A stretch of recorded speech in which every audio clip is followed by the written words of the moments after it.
Good morning, good evening, good afternoon, everybody. Welcome to this AMA edition of our LUMIX live events.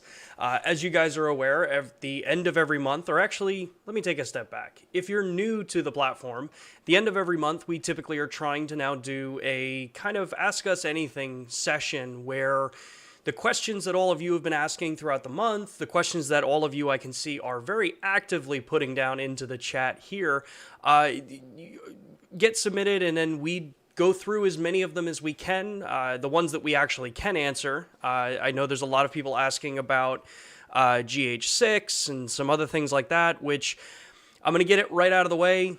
I don't have any information about any of the future cameras that would be coming out, if they are even coming out, any of that kind of stuff. So unfortunately, those of you that are here looking for information about that, unfortunately, I don't have any information.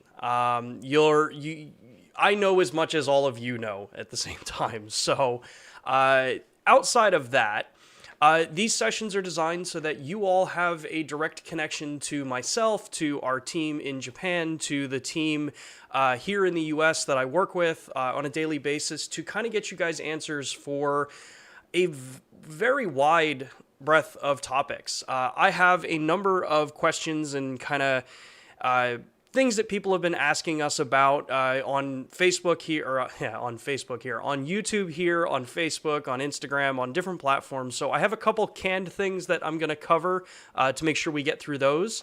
But at the same time, we're going to go through a lot of the questions that you all have been asking here as well. So to start with, I want to actually let you guys know that throughout the month of November, we are actually going to be doing a bit of a format change on LUMIX Live to coincide with Photo Plus Expo this year. So during Photo Plus Expo, let's see if this, okay, that actually changed.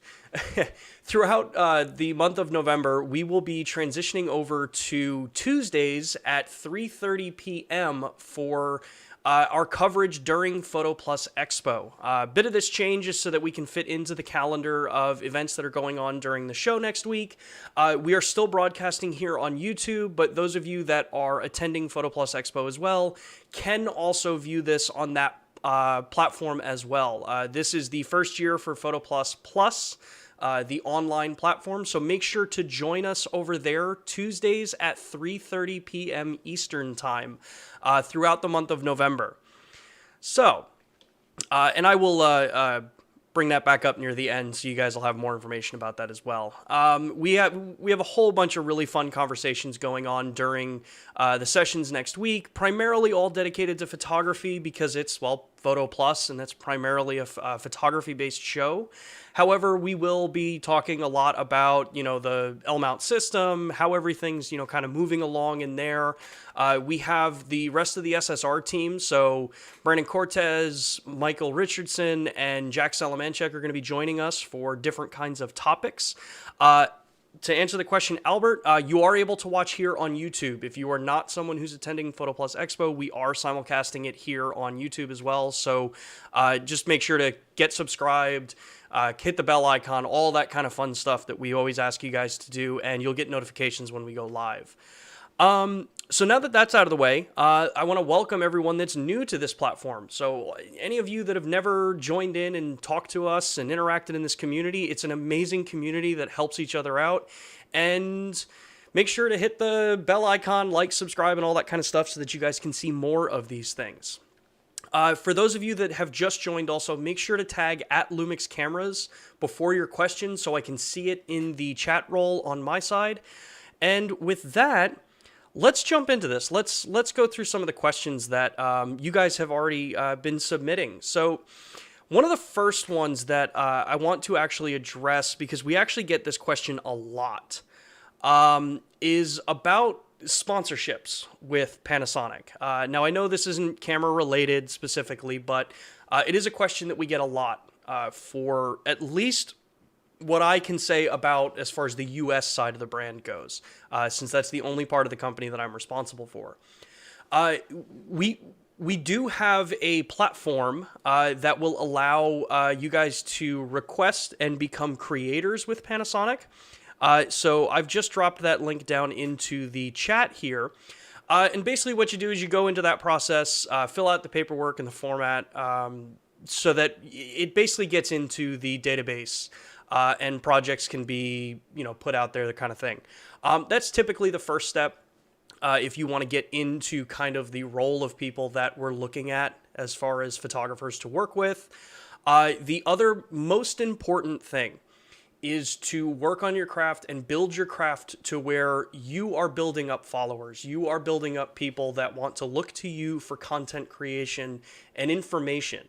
Obviously, focused around the LUMIX series because, the goal being a LUMIX ambassador or a creator, anything in there. So that's typically the first place that I recommend everybody start with. Be active on social media. Produce content that is unique and your style. I think these days when you start looking at a lot of content that's out there, you see a lot of similar work. Find something that you enjoy shooting, that you're passionate about, and just keep at pushing it out there. It's the same goals that a lot of people talk about with how to make it on YouTube and all that kind of stuff. Create content that you enjoy to create. So, hopefully that answers the question there. Again, for those that are asking about future updates on products and firmware, we don't have specific information available for this stream. Just know that I see Jack has responded already about the S1R firmware update that we've talked about. All those updates, like we said, they're coming out by the end of the year. So definitely stay tuned to all of our social platforms. Stay tuned here. Make sure you're watching all the different videos that we're doing, and the information will come again by the end of the year. So let's see here. The next question that we've seen here, and these are the questions directly from the live chat currently right now, is from Amit. And if I mispronounce your name, I sincerely apologize if I mispronounce names. It says, getting noise picks when using the XLR adapter on the GH5 and it comes and goes. Haven't had this problem for years. So for something like that, one of the first things that I typically recommend people checking is the contacts on the XLR port, both on the XLR1 adapter and also on the actual hot shoe on the camera. You're working with pins that are connecting, so it could be something as simple as you've just got dust or dirt or oil, like oils from your fingers or something like that, interfering with the connection there. Try cleaning that off. Usually a pencil eraser works great for that kind of stuff. And it should help you out there. Yeah, so that's that one. Let's see here. The next question that we got came from Roger. It says, will the S5 be getting Starry Sky AF? Will the G9 be getting live composite? He would like to see more of these features for photographers. So I can answer half of that. The S5 does have the Starry Sky AF. All of our cameras have that. It is an automatic mode that you don't actually have to do anything to set up with.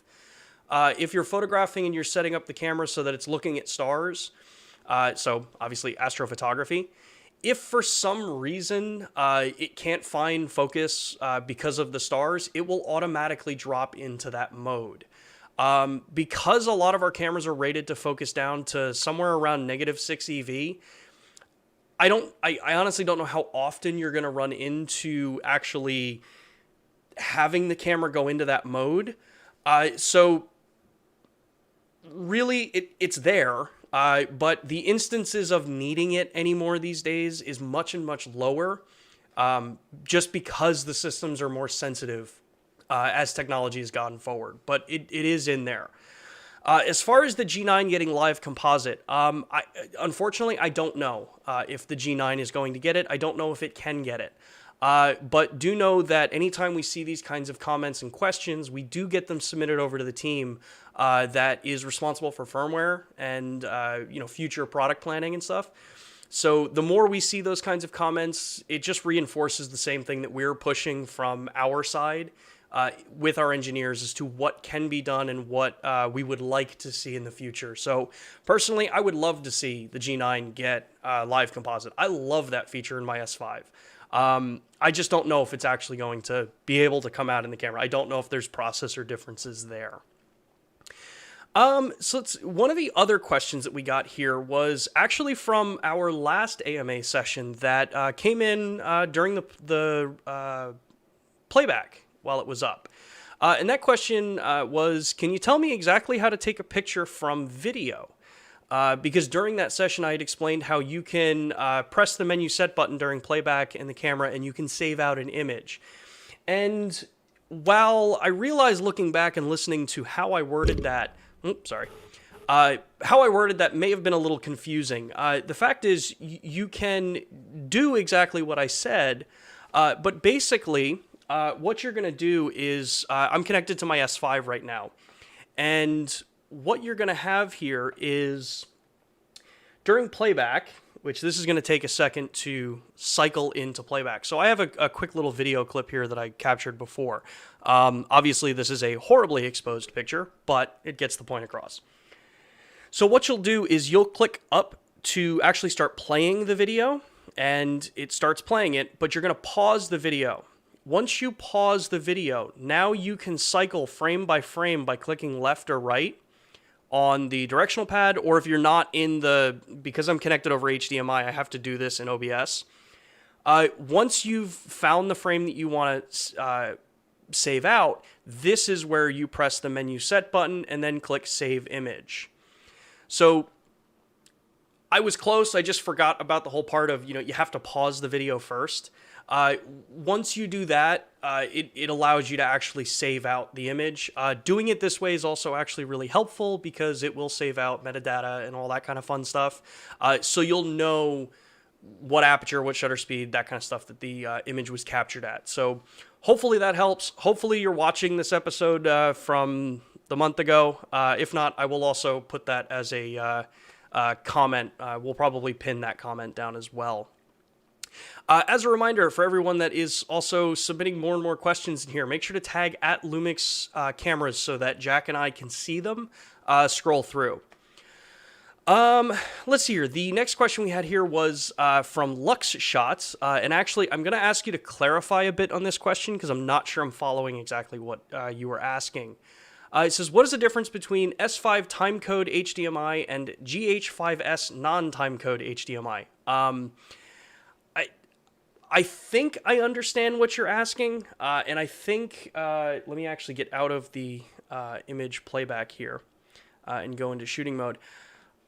I believe what you're asking is when you go into the menu and you go into, let's see if I can actually quickly remember where this is. So HDMI rec out, the S5 doesn't have it here. But as far as time code goes, which I believe would be up here, you'd also think that I'd be really good at going through these menus very quickly, but no. So when you go through here, there's HDMI time code output, which you can select off and on. Because I don't have anything attached to this camera in the HDMI, obviously I'm not getting that menu. That is basically sending timecode out over HDMI. The difference between GH5S non-timecode HDMI, if I'm understanding your question right, is just whether or not you're sending timecode out over HDMI. Both cameras can do it. It's for things like the Ninja. If you're someone who actually wants to trigger the video with the camera's internal triggering, you want to make sure you have timecode, HDMI timecode out on, as well as you want to make sure that you've got the ability in certain cameras to actually tell the HDMI output that you're sending the trigger there. And then on the recorder, you also have to tell the recorder to look at the HDMI for the triggering information. So hopefully that answers your question. If not, I'll be looking there. Just make sure to tag at LUMIX cameras and I can clarify. Let's see. The other question that I saw had come up was actually about HSP files. I know Jack had answered this a little bit, but I do think that it's actually worth kind of explaining a little bit because we actually haven't really talked much about what hybrid log gamma photography is. So in certain cameras that we have, you'll see that there's an option for HLG photo. Depending on the camera you're in will depend on what the resolution is that you can send out on this, and also it'll determine whether or not your camera has it or not. What HLG photo is basically it's a ready to go HDR still image. So for those of you that are used to video, similar concept. HLG is just a color profile that will trigger a television or a display or a nonlinear editor to work in the HLG color profile. What we can do with this camera is actually be able to shoot out 4K HLG photos or full resolution HLG photos. Full resolution is going to depend on what the camera's actual resolution is. What this will give you is it will give you an HSP file plus a JPEG plus a RAW if you have all of them, like if you're shooting RAW plus JPEG.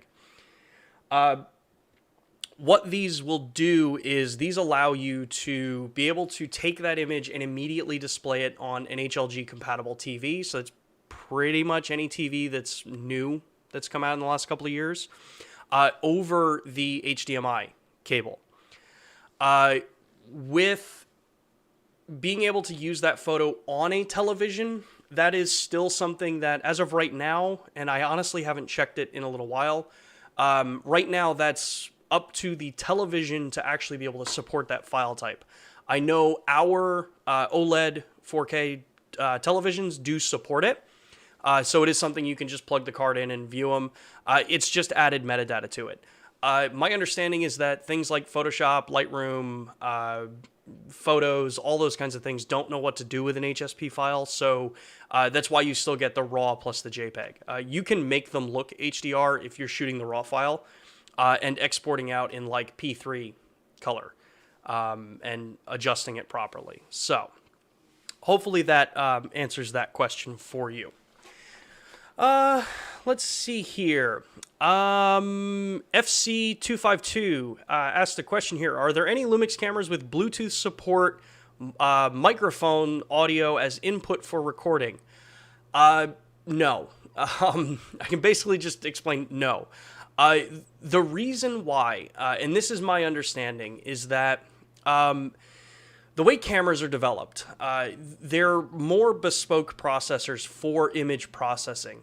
In order to actually have something that would be usable for Bluetooth audio, both for recording and playback, you would need something that would massively push down the latency of Bluetooth. Think of any time you've connected, say, your phone to your car stereo with Bluetooth, or used a set of Bluetooth headphones because they have multiple different connectivity styles. There is inherent delay with Bluetooth. Things like Qualcomm aptX low latency is something that actually moves that to where it's near imperceivable, which is why it was designed for like gaming and voiceover and stuff like that. Cameras just don't have that technology built into them. Would I love to see it? Of course. I would love to see Bluetooth audio monitoring. And it is something that, as you guys have been asking, and I know that a lot of people have been asking about it, specifically over on Facebook where I've answered one of the questions. We do pipe those questions and those requests over to the team. So currently, I don't know of any camera that supports low latency Bluetooth audio monitoring or receiving. I think it's just a technology that's still a little bit too far ahead in the photo video industry compared to things like our mobile devices. Which even there, you have the challenges that mobile devices have with all the different connectivity styles there for it. Let's see here. Another question that came in from, looks like a question from Juan was, will the BGH1 eventually be able to take photos internally? If no, why? That's my impression of all the whys. So, the BGH1 can take photos internally. It does take JPEG stills internally. It does not capture RAWs. But you utilize it in the LUMIX Tether for Multicam software. So what you would do, and I'm just making sure that I actually have a card in this camera. Yeah. So you guys can see here, I'm looking at, this is my other computer with the LUMIX Tether for Multicam app up, which I'm still working on a beta version of it. So basically what you would do is under the record mode, you click in here and then you select one of these record options here, program, aperture, shutter, manual. Once you select that, you're able to go in and click the shutter icon, and it will capture a still photo for you. You can select out, it'll give you a JPEG fine. That's the full resolution, the 10.2 megapixels of the sensor. So you've got capabilities to do it as a remote camera there. So let's see here. What other questions do we got? All right. We did that one. Okay. The other questions that I've gotten a lot recently actually has to do with focus peaking. So again, keep submitting your questions. I'm going to jump over to some of the ones that I have canned here already. So keep submitting your questions with at LUMIX cameras before it so that we can actually address them. And yes, Albert, as you've pointed out, I have been streaming with the BGH1 for a while. So this is BGH1 streaming. Yeah. And control with the software. So, all right, let's jump over to my S5 here, and let's actually go over some of these focus peaking recommendations for people. So, when we start looking at focus peaking, a number of the questions that we people get always ask us about is, how do we, get better focus peaking? Either you're not seeing it clear enough on the display, or there's just some challenge for viewing it. Well, the focus peaking system in all of our cameras has a number of controllable functions built into it. So what you would do is actually go into the focus peaking menu, and on newer cameras, when you click into this, you'll see that you get on, off, and set. So for here, I'm going to click on set. And what you'll see is you have three options now. You have focus peaking sensitivity, you have display color, and display while AFS. So for the photographers out there, you have display while AFS, which is something I always leave on. This just means that when you half press the shutter and you're focusing while you're on, single point or whatever for standard photography, when it locks focus, you're going to get the focus peaking overlay. So you'll be able to see depth of field, all of that. What a lot of people, I think, gets kind of confusing with focus peaking in general is when you start looking at sensitivity.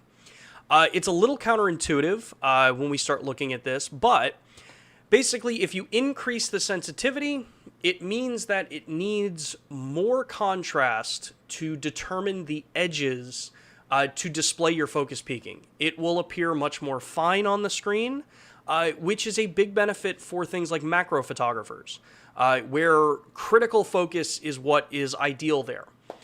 If you lower the sensitivity, you're going to see focus peaking much clearer, but it's a trade-off. You have to know that you're going to have a little bit more leeway in where your actual depth of field is. So if you're shooting at something like f1.4, on whether you're micro four thirds or on full frame, you want to kind of balance that judgment out for you. 1.4 is a very shallow depth of field, whether you're shooting full frame or micro four thirds.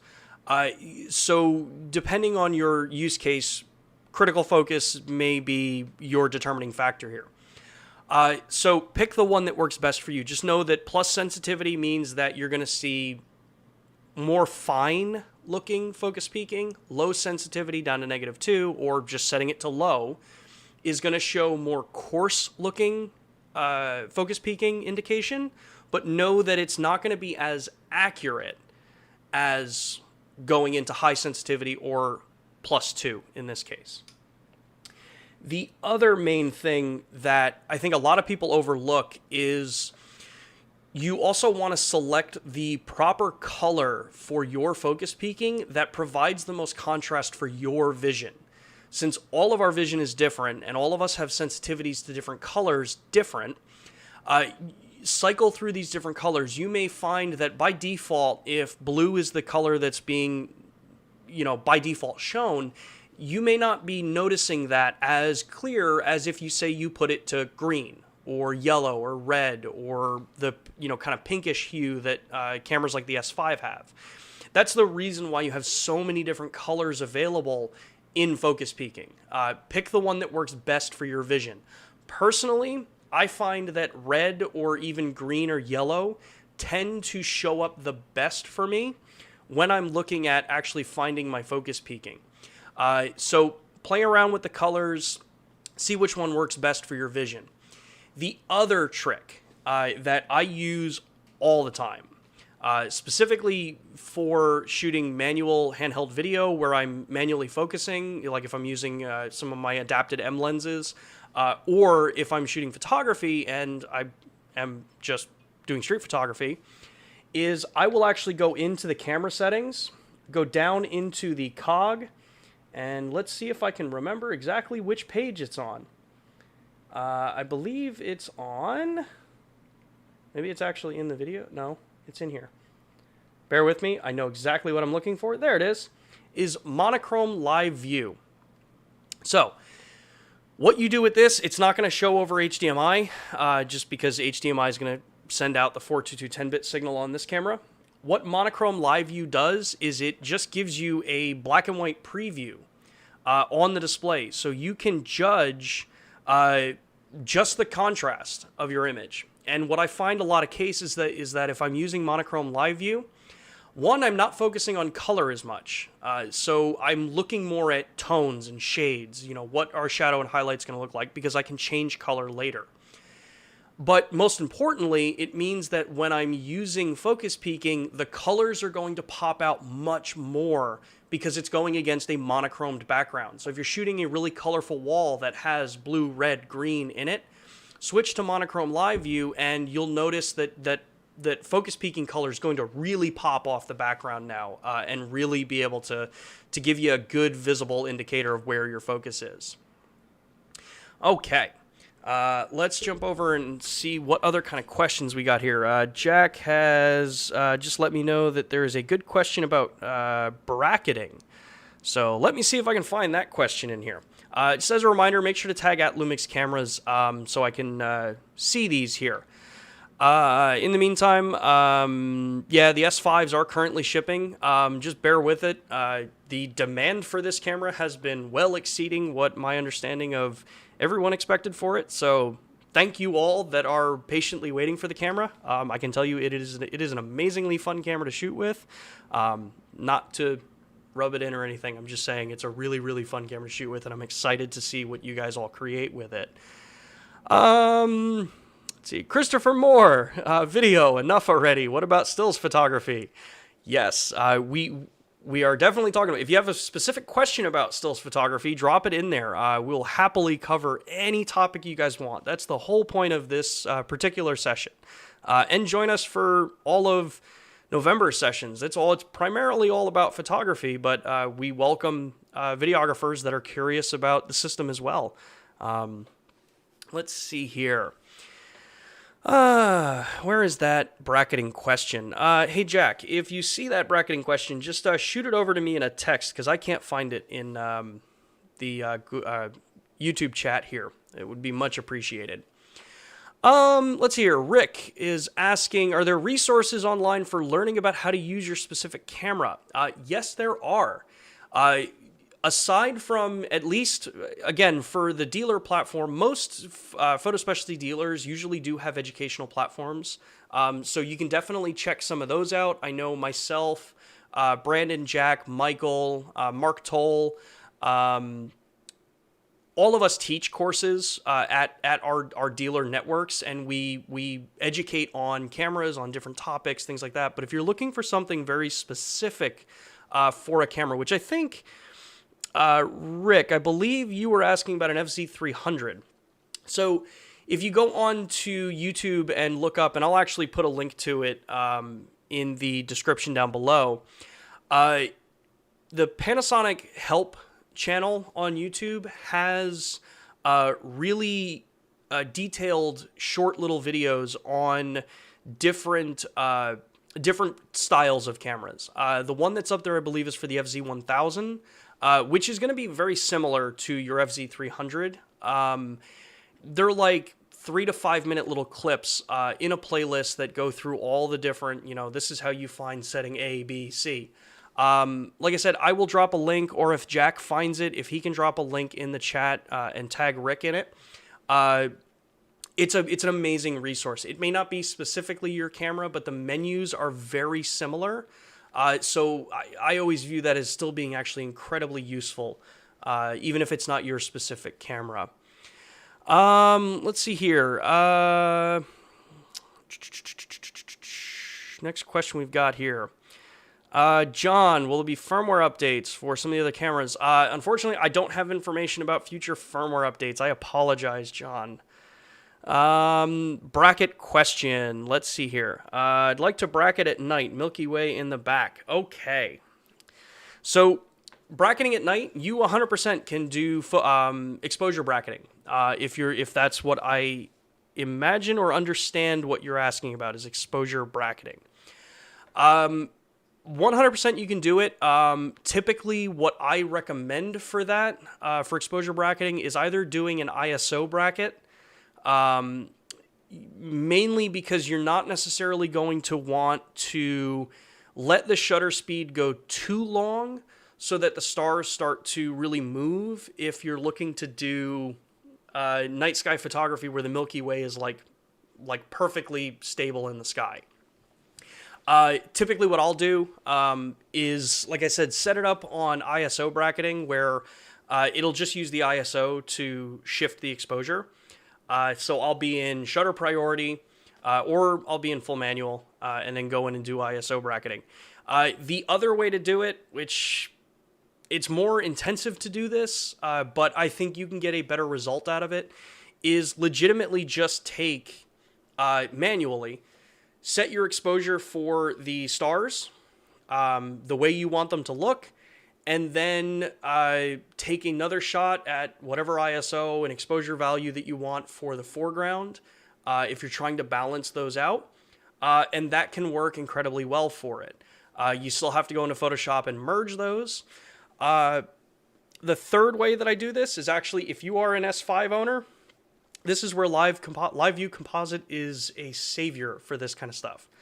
Live View Composite, just set the exposure for the brightest part of the image that you want. Set your shutter speed values where you want them, and then just click Start Recording. At that point, you can mix in light painting. So get the exposure set up for how the stars are, the way you want them, and then with a really nice, like, kind of high-powered flashlight, paint in the foreground with a flashlight. You'll see the image build on the screen with the S5, and it will, you'll pretty much be able to actually just stop the exposure the second you feel that it's how you want it. Definitely take a look at some of the work that Michael Richardson, one of our SSR team members here, one of my coworkers, he does a lot of light painting with the S5 on this, so he's definitely someone to check out for that stuff. And I'll leave a link down below with the names of our team so you guys can take a look. Let's see here. Where do I find Live View Composite? I'm glad you asked. So, on the S5, this is a bit of a tangent for those that may not have an S5, but it's all knowledge. So, on the S5, when you click on the menu option in the camera, so click Menu Set, go up to the camera setting, and then on the first page, it's actually on, well, where is it? And of course, I'm going to be proven wrong because I might not be in the right mode. You're going to scroll through and you're going to look up Live View Composite, which, okay. Here's a better way to do it. Ignore everything I just said. The way I have mine set up is there's a function button on the front of the camera. I just have mine. If you press and hold it, it will open up the menu where you can reprogram that particular button. You can do this for the rear dials, the directional pad on the back, and then just scroll through and pull up Live View Composite, click the Menu Set button, and then now when I press that front button on the camera, because I'm attached to HDMI, it won't let me show it. At that point, just click the function button that you assign to it, and it'll let you do Live View Composite. That would be why it's not showing up here, is because I'm attached over HDMI, so it's probably grayed out and I'm just blind. Yeah, there it is. Live View Composite. It'll be on the first main camera setting on the second page of the Others photo menu. live view composite. So roundabout way to say I customize all this stuff. Amit, it's Michael Richardson. I will put his name down there for you guys. Oh, thanks, Jack. Perfect. Let's see here. What other questions do we got? I know that there's a couple in here. All right, I'm going to jump over and answer some of the other questions that we've had in before this. One of them is actually about creative video combination set. So there's a number of photographers and videographers out there, or hybrid shooters, that are constantly jumping back and forth between photo and video work. I know a lot of you in the chat have expressed that, and it's awesome to see it. But it's also known that one of the most annoying things is when you're jumping back and forth between shooting photo and video, having any of those settings actually carry over between the two. Because in video, say you may be wanting to shoot Vlog, if you're on an S5 or Vlog-L on, say, like a GH5 or 5S, but you want to shoot standard or natural in photography, or you want different metering modes. The LUMIX cameras do allow you to actually go into the menu, and then under the, I believe it's under here, you go in and you can select an option called Creative Video Combined Set, which will be on the first page under the cog menu for image quality. What you'll do here is click on this, and then you'll notice that the icons by default are going to look like a camera. So basically what this does is this says, you know, f-stop, shutter speed, ISO, and exposure compensation will be the same across photo and video. But if you only want that to apply independently to photo and video modes, you click on this and change it to the camcorder icon. Anything that has the camcorder icon now means that in this camera, the exposure settings, my white balance, my photo style, my metering mode, and even my autofocus modes will all be independent regardless of if I set one up in creative video mode or if I set it up in photography mode. This way I can quickly jump back and forth between photo and video and not have to reset my ISO or reset my picture profile. Because in photography, if you're shooting RAW, it doesn't make sense to shoot Vlog. RAW has more data than Vlog is designed for, because Vlog is designed for video, not stills. So hopefully that helps answer that question. Let's see here. The next question that I had in here was about actually touchpad AF. So with the S5, and with most of our cameras, we have what's called touchpad AF. This is an awesome tool for those that either don't like using joysticks for control of the focus points. Like I have this set up right now where I can just move the joystick and select my focus point that way. But if you're someone who likes to shoot with the camera and you don't want to use the joystick for this, what you can do is use what's called touchpad AF.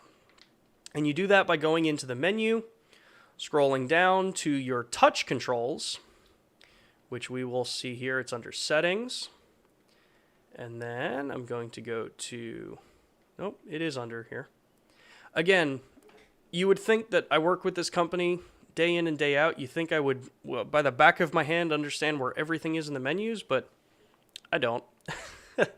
So basically what you're going to do is go into the cog menu, go into your operations setting, and it's going to be roughly in the same spot for pretty much all the cameras. And you'll go into touch settings, and then you'll see touchpad AF. So when you click in here, you'll, depending on the camera you have, you're going to have, at bare minimum, two options. The first option is going to say exact.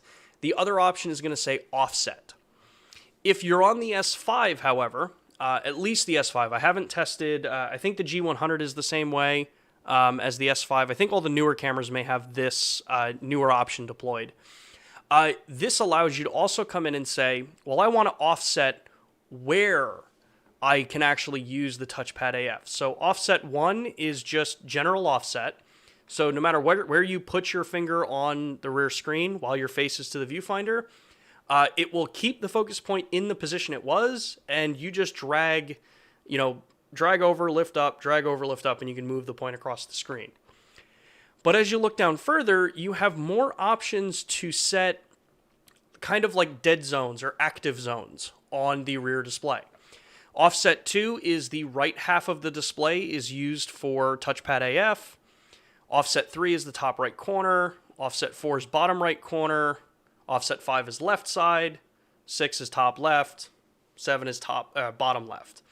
So this is that kind of setup for those where if you're a left eye shooter with a more traditional styled SLR style camera, you may run into a situation like I do where I want to use touchpad AF, but my nose might tap the rear screen and constantly move my focus point up. This, I can set it so that it will only use the left side of the monitor, or it'll only use, say, the bottom right quadrant of the rear display for its activity for picking up touchpad AF. This becomes so useful in situations where I want to use it, but I want to shoot with my left eye for that day. Or if I'm shooting with my right eye and I notice that I keep, the way I hold the camera, I might be touching the top left of the camera, I can change touchpad AF to be offset to the bottom right where my palm might not be touching the camera. These are all just ways to customize the camera depending on your style of shooting and your grip size. Not everyone's going to have the same grip size, so cameras are typically designed for the average size hand. Some of us have larger hands, some of us have smaller hands, so it depends on the different platform that you're looking at. Let's see here. The next one that I wanted to cover is actually the update that we did to constant preview on the S5, which is one of the features that has very much gone overlooked since we released the camera. And again, while I'm doing this, for all of those that have joined in, if you have questions that you want answers to, make sure to drop them in the chat by tagging @LUMIX Cameras, and Jack and I will be going through them. Jack is doing a great job jumping in there and getting you guys answers for the questions that I don't necessarily see or might not have an answer to. So, constant preview. Constant preview up until the S5 at least was designed where it's going to give you your aperture and your shutter speed display. So you'll get to see depth of field, but you'll also see shutter speed changes. So if you drop down to, say, a second exposure, the screen would update every second. In some cases that can be useful, other cases that can be a bit aggravating. What the S5 has updated with is when I go in and I go into constant preview, which I'm going to actually look at this display because it's a little bit easier for me to actually find it. When you go into constant preview, which is in the cog menu again on monitor display for photos, you now have the option to click in set. Now when you go into set, you'll have an effect option on the S5 now. What this allows you to do is say in aperture or manual, you only want to be showing the actual aperture change for constant preview. Now the display will lag a little bit because as you're stopping a lens down, you're letting in much less light. So it has to gain up somehow while still also showing you depth of field. So it's not going to give you a 1-to-1 of the shutter, but you will get a little bit of a lag, but you'll still be able to see the depth of field differences there. Or you can go in where aperture mode will show just aperture change, but manual will show aperture and shutter speed. And then you can also select it where aperture mode has no effect and constant preview is only visible in manual mode. These three different options just give you more flexibility for using constant preview. Typically, I have mine set up just for where it's only going to show me my aperture. And then you also have the option to preview this while you have the manual focus assist running. So a little bit of a difference from some of the earlier cameras, but just more flexibility. Again, I usually leave this on. If I'm using manual focus, I'll still be able to see my depth of field changes. Now, if you're working with uncoupled lenses, so older manual style glass, where you're physically stopping the lens down, none of this matters because you stop a lens down, you see the depth of field change. This is for L-mount lenses, in this case on the S5, that are electronically controlled apertures. So, that is constant previews update. Let's see, what other questions do we have in the chat? Let's see if Jack has sent me anything over here. Let's see here. Pizza, Brews, and Two Dudes. That's a pretty awesome name there, man. Person, I don't know if you're, whoever you are. Let's see, what are the best practices to avoid getting dust on an S1H sensor? And what exactly does sensor cleaning menu button do? So, like, that I'm going to have to check out that podcast. So, best practices for keeping dust off any mirrorless sensor. Since mirrorless cameras obviously have no mirror box, they have no setup. You're just looking directly at the sensor. So best practice is to not do what I just did, where it's just take the lens off and kind of flail the camera around. Just like film photography, typically if you're going to change lenses, make sure the camera's facing down, so that when you take the lens off, you're protecting at least from anything that could come and fall down onto the sensor. The other main practice is, change lenses in low wind. Try to not be changing lenses, when you have a gust of wind running around. I know that that's not a really feasible thing to do, especially if you're out in the field. If you're capable enough, not capable enough, if you are in a position where you can have multiple cameras, try shooting more that way. Multiple cameras with your focal lengths on it. That's what a lot of wedding photographers will do. Is you'll have a wide angle lens camera, a kind of more normal-ish telephoto lensed camera, where you're maybe only one camera has to have a lens change. Sometimes they'll even have a macro camera, but that's not feasible for everybody. A lot of it just comes down to being as cautious as you can. Even with film cameras, you still would run into issues where you could get dust into the camera. It was less of an issue, but, as far as the sensor cleaning goes with the menu options for it, cameras that have the menu option for sensor cleaning, it's just the startup, basically sensor cleaning functionality.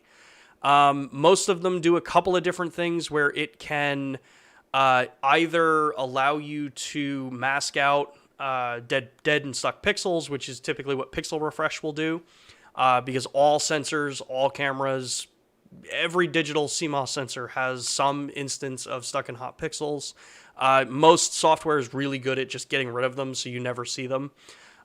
Early builds of RAW files, typically you may see a little more in maybe the first iteration as the new updates are being pushed, but as far as cleaning goes, if you every once in a while you tell the camera to do the sensor cleaning, it'll help.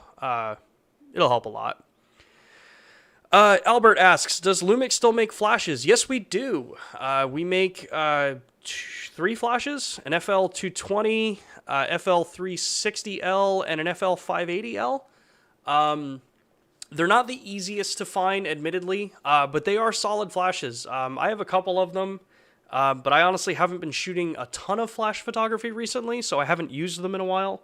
Pro tip for anybody that does shoot flash and still uses AA's, make sure if you store them, you take the batteries out. Let's see here. As Jack is pointing out in the chat, all of our flashes work both on Micro Four Thirds and on full frame. And Jack's also reminded me to mention that as far as the dust kind of conversation goes, if you're using any of the L-mount lenses, pretty safely, all L-mount lenses are weather resistant. So basically that means that they have a rubber ring on the back that helps seal against the mount, which those of you that own L-mount cameras, you'll know that the mount is incredibly sturdy as it is anyway. The rubber ring just helps seal it against extra external forces that could be dropping in any kind of dust or anything there. Let's see here. Pioneer, back in January, an L-mount lens from there. So we don't have information about anything from Sigma or Leica. You'd have to check with Sigma on that question, unfortunately. John's asking, Sean, the BG-H1 box camera, highly interesting camera. I think so too. You were sad to see that sad to not see a viewfinder on it. Gets big with monitors, and so,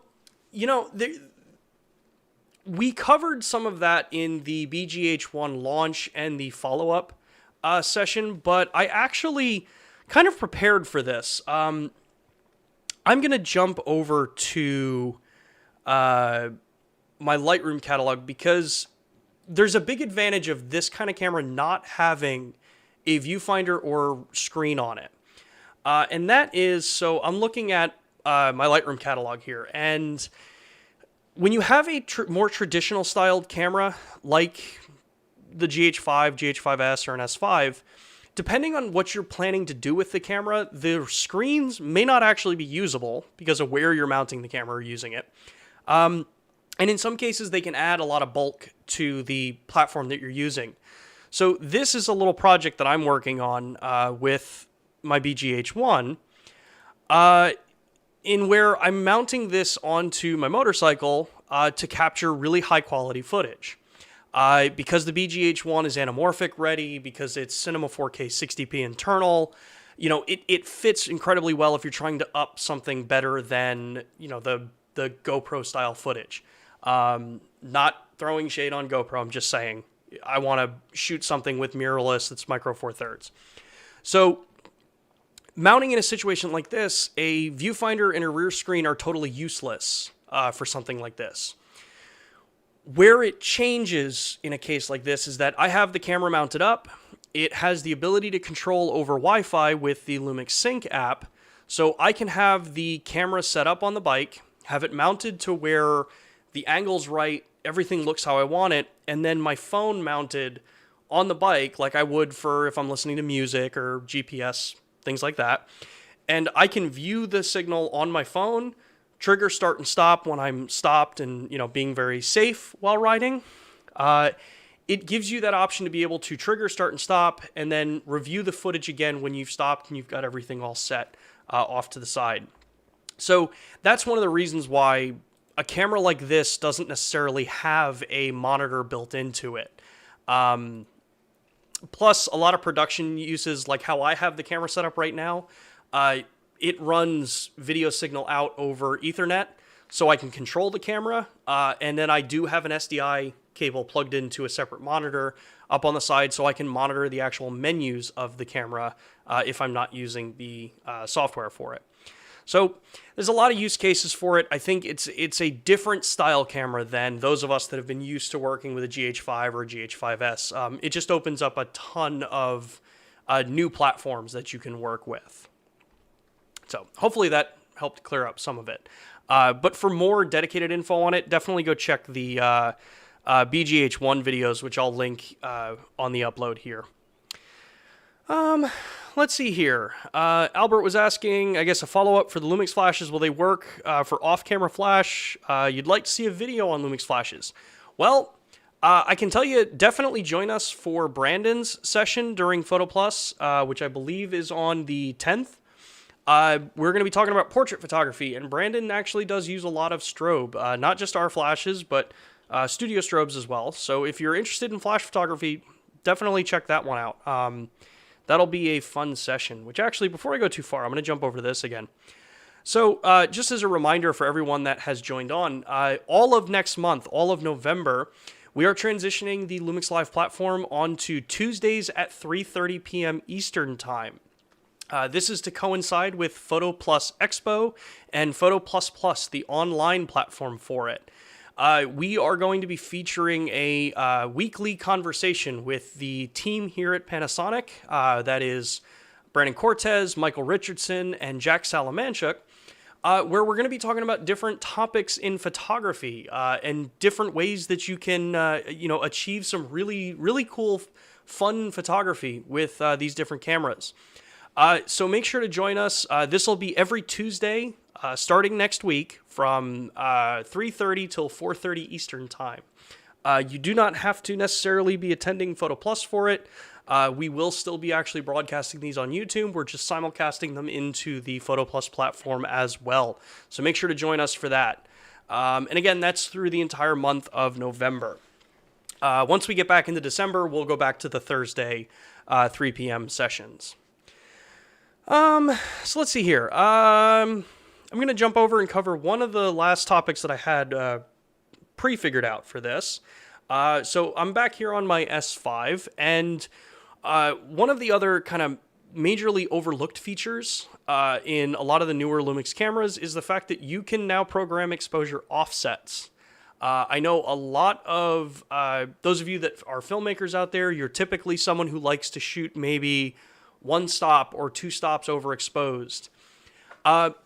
What you can do with the Lumix cameras now is actually come in and change your exposure settings to provide an exposure offset now. What this does for you, let's see if I can actually remember where this is in the menu. Again, you'd think I would be really good at this. So what exposure offset does is it allows you to basically change what the camera determines is a 0 exposure. All cameras are going to be different. Every camera manufacturer, every camera that comes out in different series may have slightly different metering parameters. What we consider 0 exposure for balancing shadow and highlight might not be the same that you would see for, say, one of the other cameras out there. But what you can do is you can come in here and say, all right, for center weighted metering, I want the camera to change its 0 exposure to, +1 EV. So I want 0 to always be actually a 1 stop overexpose, or I want it to go in and be 1/3 of a stop over, or in this case, it lets you do up to sixth stop increments over and under. So it lets you go in and say, I know that I'm always shooting center weighted exposure, but I also know that I'm always overexposing by 2/3. So you can go in and just tell it that, well, 0 needs to now be in center weighted 2/3 over or 2/3 under. It's one of those features that you want to make sure that you're aware of when you change. It can become very easily forgotten that that metering mode is actually always going to be over by a stop or over by half a stop. So just keep an eye on it. Remember, what you change on it. But it can be a big time saver for those that are shooting where you always know that you're overexposing or underexposing. Let's see here. Question from Alexander. Is there a reason Panasonic is not doing bit rates above 400 in V60 cards? Many people like the 600 megabit from the other. Okay. That actually just really more comes down to the compression that you're using and the actual codecs that you're using. The codecs that we use for our all intra are fairly bulletproof in the industry. If you look up into some of our higher end cameras or higher end cinema cameras, high bit rates can be incredibly beneficial. Obviously, specifically when you're using an all intra codec, you want to have as much data as you can for every given frame, since intra, every single frame is its own JPEG. But truthfully, 400 megabit V60, which actually it's V90 cards are what you really want to be able to use for the 400 megabit all intra. That's probably about the highest that you realistically need before you're going to probably move on to shooting something through an HDMI into a recorder. If you're using something like the S1H, you've got ProRes RAW over HDMI, which is infinitely higher bit rate and way better color for those particular applications if you want to work in RAW. Or at that point, it's HDMI out and you can be shooting in ProRes.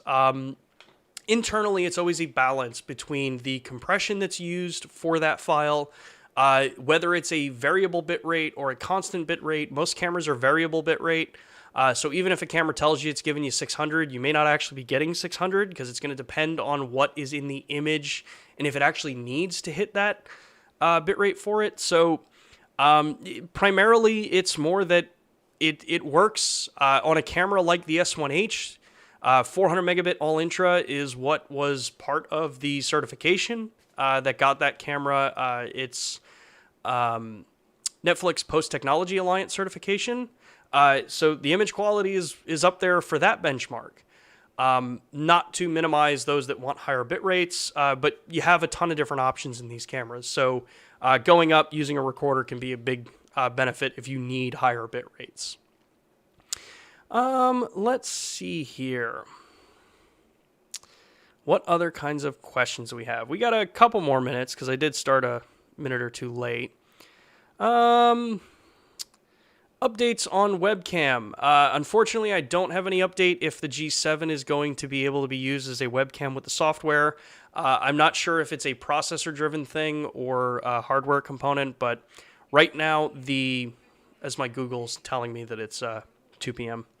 As of right now, I don't know if cameras that are outside of what's already listed as support for the LUMIX webcam software. I don't know if any are going to be able to be added into that, but hang around and see. Just not sure. Pioneer. Again, no idea. You guys will know when I know about anything coming down the line. Let's see here. Bob Klein. We've been shooting a lot of content exclusively on LUMIX cameras. Is there any way for us to share it with the LUMIX community? Yes. So working with either Instagram, YouTube, Facebook, any of those platforms, if you tag LUMIX, either LUMIX, LUMIX USA, LUMIX UK, whatever region you're in, if you're tagging them on Instagram, that's one of the ways they can see it. In the US, at least for the US, I believe other regions are using the same thing. Tag all the different hashtags. Would be hashtag LUMIX and the camera that you're using. So in the S1H case, it would be hashtag LUMIX S1H. You can also use the tag hashtag next level LUMIX and tag those things through. The community typically sees them there. The other option that we talked about earlier in the stream, which I'll drop the link down here again, is how to become a LUMIX creator.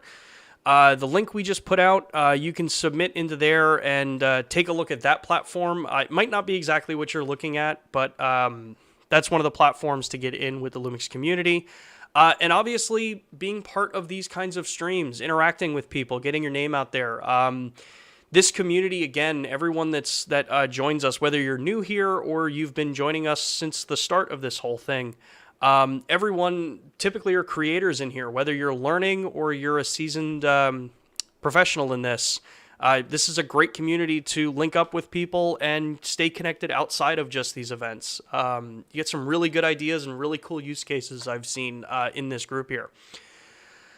Let's see here. We got time for one more question, and I'd prefer it to be from actually everyone that's actually live instead of one of the pre-setup questions that I have. I can answer quick. Albert, I'm using the 12mm Summilux on the BGH1 for the LUMIX live streams. It's either that. If I'm using the BGH1, it'll be that. If I'm using the S1H, it'll be the 24-70, 24 at 2.8 on that camera. Let's see. What else do we got here? We checked out that one. For Rick, I will post, once the stream's over, hang out for another minute or so, and I will post a comment with the link to the Panasonic Help channel for the FZ1000, which will be applicable to your 300. Same menu system, just slightly different camera. There's nothing specifically on the 300 to my knowledge, but if I can find it, I'll put it in there for you. Let's see here. Last question from David. Has a ZS80 camera. Does this camera have digital zoom capabilities on previous LUMIX? Yes, it does. I don't have a ZS80 here, but in the menu you can turn on digital zoom and intelligent resolution, which will allow you to go further than the optical zoom on the camera. Albeit it's going to be just like any camera that's using a digital style zoom. You are going to get a lower image quality than what optical will give you, but it can be a big benefit if you really need that extra little reach just to get that photo. Let's hear another question here, actually, from because it looks like you guys are actually all really still engaged on this, so I'll go for about another 5 minutes. Let's see. Another question here from Video People. Do you prefer the BGH1 over the GH5S? You're having fun with it. It depends on the use case. For things like this, the LUMIX live streams or classes I'm teaching or trainings I'm giving, I love having the BGH1 set up and not having to think about it. For platforms where, like the project I'm working on, getting this thing attached onto my motorcycle in an incredibly inexpensive manner, because those that have worked with cameras that you're trying to mount them onto things like cars and bikes, it can get very expensive very quickly. This camera really massively lowers the bar for the expense to get into that. And the box camera is perfect for that. You have the ability that the batteries that camera uses are VBR style batteries, so they're not GH batteries, which means on a battery like this, which I'm testing, which is an 8,800 milliamp hour battery, I get 5.5 hours of recording at 4K 60p, Cinema 4K 60p, 420 10-bit internal, with the wireless attached to my phone for that entire time. So long-term shooting, definitely I prefer the BGH1. For more handheld run and gun style stuff, I would definitely take my GH5 or my GH5S over that. Probably the GH5 because it has the stabilization, or even a G9 at that point if I'm mixing photo and video, because you end up getting that stabilization capability as well. For something like the platforms I'm working with, stabilization isn't important, and in fact on the motorcycle you don't want it. So it's just a matter of which job I'm going at. Now, granted, I'm in a unique position because I have access to all of them. If you had to pick out one, I would look at what your primary use is. If you're more studio style working, a BGH1's probably going to be the better platform for you. If you are constantly moving from studio to out in the field to, back into a studio to jumping into photography as well, then go with a GH5, 5S, or a G9. Those will be a better platform for that. Video people, did you figure out a mounting system for the bike yet? Kind of. A couple of these small rig clamps, some vibration dampening material, and we'll see how it works. Still got a couple more things to play around with, but keep an eye out. You'll see some stuff. For those of you that are over on Facebook as well, there is a BGH1 Facebook group that's out there that I'll post some updates in as well. All right. I think that's probably about it for this week's set. Actually, I'll ask this one. Can you briefly explain what the advantages of anamorphic video are? This will be a session all on its own. I'm working with Matt Frazier on this to actually do a stream specifically about anamorphic if enough people want it. It is a fairly unique style of filming that has its own challenges. So if you guys want to hear an entire anamorphic hour-long session on it, let us know in the comments. That will help Matt and I determine what direction we want to go with it. But anamorphic shooting allows you to capture a wider field of view style of shooting in a 4:3 aspect ratio with optics that are designed for it. So it takes an image and it squeezes it 2 times in because you're recording 4:3, and then you de-squeeze it out for a wider field of view. That's a very rudimentary approach on it. But it also gives you very, very interesting compression look. It gives you incredibly unique looking bokeh. You get that kind of cat's eye style bokeh, so it's more oval shaped than circular. That's also where you get, the kind of J.J. Abrams lens flares, where you get that sharp pin line across the image.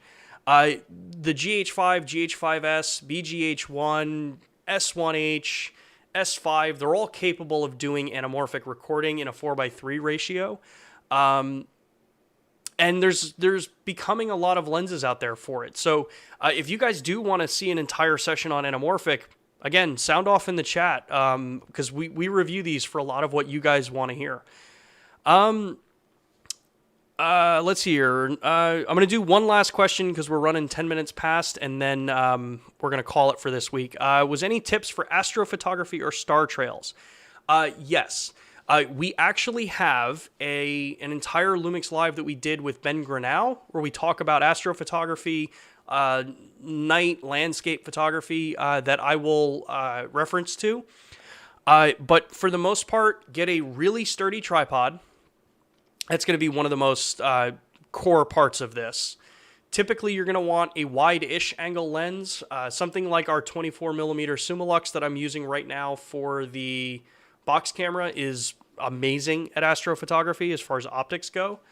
And you're typically going to shoot somewhere between, like, say, f2.8 on micro four thirds. I typically shoot around f4 to 5.6 on full frame. Your ISO, you're going to probably be up somewhere around 1600 to 6400, depending on the camera that you're working with. And you want your shutter speeds somewhere, depending on the field of view that you're shooting with, they could be anywhere from 8 seconds to 25 seconds. Definitely look into the app called PhotoPills.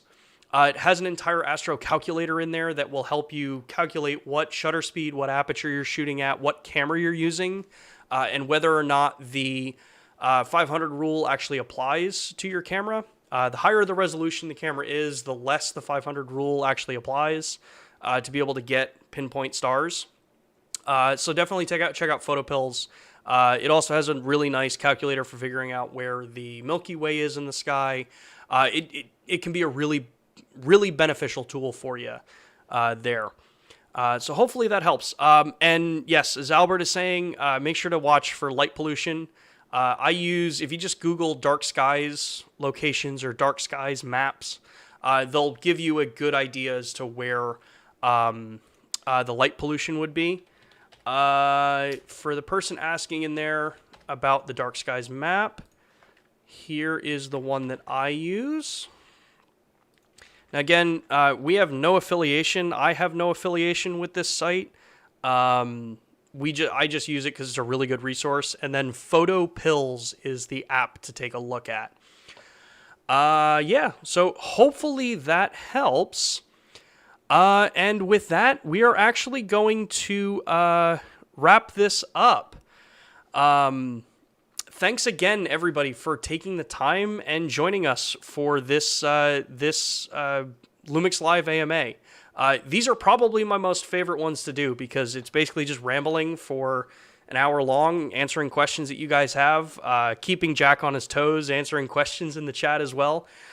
Just as a reminder before we go, next week, LUMIX Live is shifting over to Tuesdays at 3:30 p.m. Eastern Time for the month of November. We are participating in Photo Plus this year, even though it's virtual.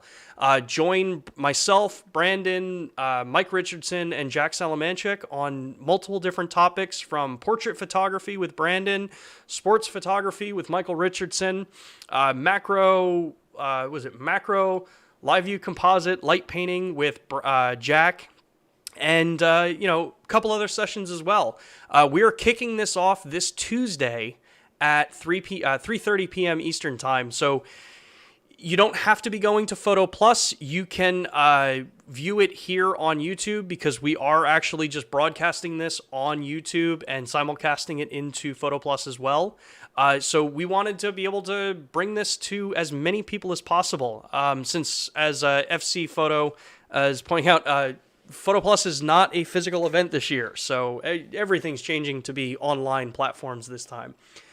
So with that, thank you, everybody. Thanks for taking the time out of your day to join us. Thank you so much for all the questions and the interactions that you guys have been providing in the chat. It is truly awesome to see everybody coming out during the day and just having awesome conversations with each other. If you liked this content, make sure to hit like, make sure to subscribe to LUMIX Cameras for all of these LUMIX Live events that we've been doing for the last couple of months now. If you really liked this, make sure to get the bell icon on so that when we have new videos coming out, you get notifications. We typically go live 5 to 10 minutes before the top of the hour or before the normal start of the event. So you'll get notifications for that. And with that, thanks again, and we will see everybody on Tuesday, the 3rd, at 3:30 p.m. Eastern Time. Take care, everybody.